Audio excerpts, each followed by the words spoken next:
Hi students, this is आशीष। जो आपका chapter चल रहा था वो था रियल नंबर्स, और जो आज का टॉपिक है वो है rational numbers and irrational numbers with examples. इसके बाद जो आपने टॉपिक करना है इसी वीडियो में वो है कैसे हम एक गिवन नंबर को इरैशनल प्रूव करेंगे। ठीक है, we know it is irrational, हम उसको कैसे प्रूव करेंगे। अगर आपने प्रूव करना है ना किसी को इरैशनल, उससे पहले पता होना चाहिए कि रैशनल होता क्या और इरैशनल होता क्या। If you are good enough कि आप यहाँ पर छांट पाओ कि इनमें से कौन से रैशनल है और कौन से इरैशनल है, ठीक है, तो आप प्रोसीड कर सकते हो सेकंड पार्ट में। हाँ, जिसको नहीं पता कि रैशनल नंबर्स क्या होते हैं, the answer lies in its spelling. See the first 5 letters of rational numbers, R A T I O. That means आपके पास जो नंबर एक्सप्रेस किए जा सके रेशियो के फॉर्म में, उनको हम रैशनल नंबर्स बोलते हैं। ठीक है, अब आपके पास रेशियो किन दो चीज़ों की होगी? रेशियो होगी दो इंटीजर्स की जिनमें से कभी डिनोमिनेटर जीरो नहीं हो सकता। दैट मीन्स 1/2, दो इंटीजर्स हैं 1 और 2, डिवाइड कर दिया तो एक रैशनल नंबर आएगा। 2/2 डिवाइड कर दिया, इसको सिंप्लीफाई किया तो मेरे पास क्या आएगा? 1/1, तो ये भी आपके पास रैशनल नंबर हुआ।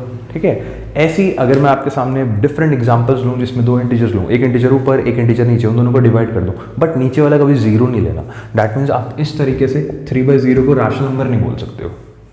ये नॉन डिफाइंड होता है। डिनोमिनेटर में अगर जीरो आ जाए ना, that is a non defined value, आपको पता ही नहीं है जीरो है, जीरो से डिवाइड करना है तो आपके पास नॉन डिफाइंड वैल्यू आएगी। हाँ, तो एक्सेप्ट दिस फॉर्म, ऊपर आप नेगेटिव इंटीजर ले लो, पॉजिटिव इंटीजर ले लो, नीचे आप नेगेटिव इंटीजर ले लो, पॉजिटिव इंटीजर ले लो, दो इंटीजर्स को डिवाइड कर दो तो you will obtain a ratio and that ratio is called a rational number. ठीक है, चलो एक बार you know what is a rational number. आप मुझे बताओ इनमें से कौन से रेशनल नंबर्स हैं और कौन से रैशनल नंबर्स नहीं हैं।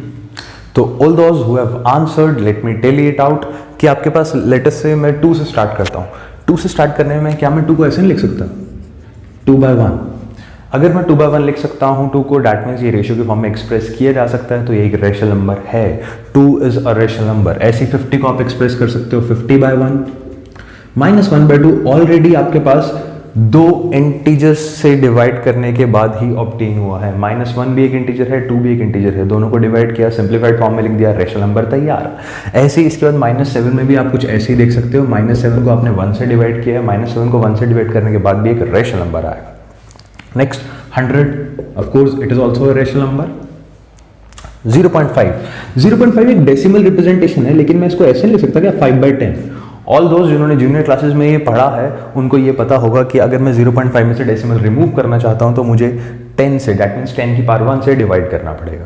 अब इसको सिंप्लीफाई करूंगा तो I get 1/2 and 1/2 is a rational number. That means simplify करने के बाद 0.5 इज रेशनल। आप अगर √2 को देखो, दिस इज इरैशनल, क्योंकि √2 can not be expressed as a ratio of integers. √2 को हम रेशियो ऑफ इंटीजर्स की फॉर्म में एक्सप्रेस नहीं कर सकते। अब सिर्फ √2 है क्या? नहीं। अगर स्क्वायर रूट में कोई इम्परफेक्ट स्क्वायर आ गया, जैसे √3, √5, √6, √7, ये सब के सब इरैशनल नंबर्स होते हैं। ठीक है, यहां पर आपके पास √9 गिवन है। √9 इज 3। आपने क्लास 6, 7, 8 में ऑलरेडी पढ़ा हुआ है कि अगर आप स्क्वायर रूट्स निकालते हो, कुछ परफेक्ट स्क्वायर्स होते हैं, कुछ इम्परफेक्ट स्क्वायर्स होते हैं, है ना। 9 इज अ परफेक्ट स्क्वायर। इसका जब आप स्क्वायर रूट निकालते हो, आई गेट 3।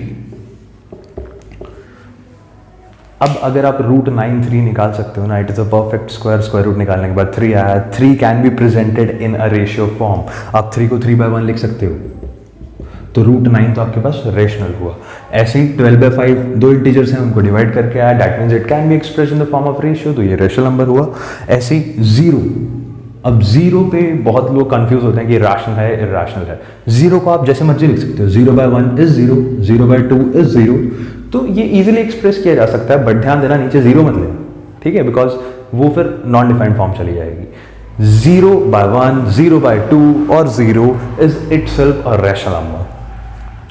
1 को आप जैसे मर्जी एक्सप्रेस कर लो 1/1, ठीक है। इवन जो आप 2/2 करते हो ना, उसका रिजल्ट भी 1/1 ही तो आता है। तो सेम नंबर्स को डिवाइड कर दो, कोई भी दो सेम इंटीजर्स को, या 1/1 कर लो। इवन दो नेगेटिव इंटीजर्स जो सेम है उनको डिवाइड कर दो, तब भी आपका रिजल्ट 1 आएगा। आई थिंक क्लियर आउट हो चुका होगा कि इनमें से कौन से रैशनल नंबर्स हैं, और एक लॉ था दैट इज √2 रैशनल नंबर। जो आपके सिलेबस का क्वेश्चन है वो है कि √2 को हम कैसे प्रूव करेंगे कि it is an irrational number. तो जो यहाँ पर हम प्रिंसिपल यूज करेंगे, इट इज कॉल्ड कंट्राडिक्शन। ठीक है। तो आपका प्रिंसिपल ऑफ कंट्राडिक्शन या फिर प्रूविंग बाय कंट्राडिक्शन रहने क्या वाला है, देखो मेथड कुछ इस तरीके से है, आपने रूट टू को प्रूव करना है इर्रेशनल, आप जस्ट इसका ऑपोजिट एज्यूम कर लोगे, that means a false assumption कि रूट टू रैशनल है, ठीक है। आपने रूट टू को रैशनल मान लिया, now by using some facts and mathematical skills आप प्रूव कर दो कि भाई ये चीज़ गलत है, दैट मीन्स रूट टू को जो आपने रैशनल प्रूव किया ना, आप बाय सम वे इसको रॉन्ग प्रूव कर दोगे। और जब एक केस आउट हुआ, आपके पास केस कौन सा बचेगा कि भाई अगर वो रैशनल नहीं है तो वो इरैशनल ही हुआ, ठीक है। This is called principle of contradiction या फिर मेथड ऑफ कॉन्ट्रडिक्शन। आप इसको यूज करोगे यहाँ पर to prove root two as irrational number. तो मैं एक बार करके दिखाता हूँ कि एक्चुअल में आप कैसे यहाँ पर एग्जीक्यूट करते हो इसको। तो लेट्स सी। तो बिफोर स्टार्टिंग द प्रूफ कि रूट टू को कैसे प्रूव करना है इरैशनल, मैं इसके 3 स्टेप्स के बारे में आपको थोड़ा आइडिया दे देता हूँ ताकि आपको इतना ध्यान रहे कि आप करने क्या वाले हो। स्टेप 1 होगा एजम्पशन। जो चीज़ आपने प्रूव करनी है आप जस्ट उसका एक ऑपोजिट एज्यूम करने वाले हो, ठीक है। मतलब रूट टू को रैशनल एज्यूम करने वाले हो और वहाँ से बनाने वाले हो एक equation. This was step 1। Step 2 रहने वाला है आपके मैथमेटिकल स्किल्स जो आपकी फॉल्स एजम्पशन को गलत प्रूव करने में हेल्प करेंगे। स्टेप 3 फिर आप लिखोगे कि भाई कॉन्ट्राडिक्शन से एक ही केस बचता है, अगर एक चीज़ गलत प्रूव हो गई है तो उसका ऑपोजिट वाला ही ट्रू होगा, ठीक है। Sorry for the interruption students, but MCQs बहुत ज़्यादा हो जाएंगे अगर मैंने इस टॉपिक को भी इस वीडियो में इंक्लूड कर लिया। नेक्स्ट वीडियो में मैं इसको कंटिन्यू करूँगा कैसे हम रूट टू को इरैशनल प्रूव करते हैं। अभी के लिए आप इतने ही वीडियो को रिवाइज कीजिए और प्लीज़ अप्लाई कीजिए जो MCQs मैं दे रहा हूँ उसके अंदर। मैं एक डाउट सेशन अरेंज करूँगा, उसके अंदर आप प्लीज़ जितने भी डाउट्स हैं मुझसे पूछ लीजिएगा एंड MCQs भी ज़रूर प्रैक्टिस कीजिएगा ताकि आप इसको बेटर अंडरस्टैंड कर सकें। चलो तब तक के लिए goodbye. This is Ashish signing off. नमस्ते। No, there ain't no stopping us. Fly without boarding pass.